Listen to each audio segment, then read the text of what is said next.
যাচ্ছি। উপরে দেখছি বড় বড় বিল্ডিং, সমুদ্রের নিচে সমুদ্রের নিচ দিয়ে যাচ্ছে।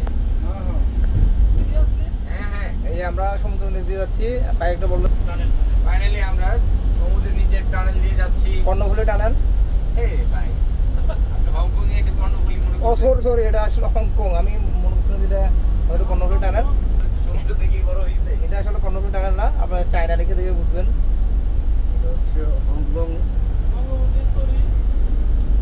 এরকম একটা টানেল আছে, আসলে এই জন্য আমি প্রথমে ভাবছিলাম যে এটা হয়তো আপনি কই বলছেন ভাই সেটা? কর্ণফুলী টানেল। আসলে এটা কর্ণফুলী না, এটা হচ্ছে হংকং। আর ভিডিও সবাই ভাই, করতে হয়, আমি তো এটা চলে আসে। ইসকে ভাই আপনি এআই দিয়ে গুলিস্তান বসে হংকং হংকং করতেছেন বুঝলাম না এআই মেড এই যে আমরা নদীর তল দিয়ে চলে আসলাম।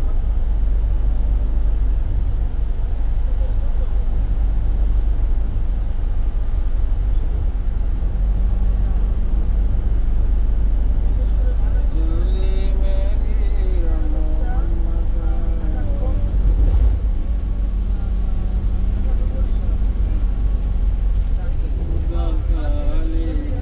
নদীর উপর উঠে গেছে আবার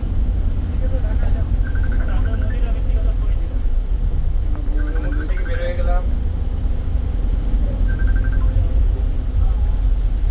কি সমুদ্র নদী?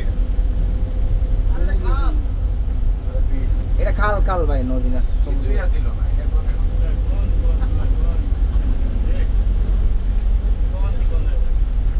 আই লাভ সেঞ্জন কোথায়? এদিকে ছোট জায়গা আছে এক জায়গায় লেগে দিও ওটা ইলেকট্রনিক্স মার্কেটের মধ্যে থাকবে নিয়ে দেন এই যে বুজাল খলিফা এই চীনের বুর্জ আল খলিফা। হ্যাঁ ভাই। সিনিয়র মিয়া খলিফা হ্যাঁ, পারলে নিজে ড্রাইভ করা ভাই। একটা গাড়ি র্যাঙ্ক করে আমার মনে হয় এই জায়গায় গাড়ি ড্রাইভিং শিখা যাবে। ওরে বিল্ডিং রে আর অটো রোবট। এই কেউ যদি এর উপরে পড়ে তো মিসাইল বানাইছে রে পুরা বুঝে এটা আমাকে মারার জন্য বানাইছে। এটা আগায় যদি কাউরে বসাতে পারতাম। এই যে আমাদের জিও উদ্যান।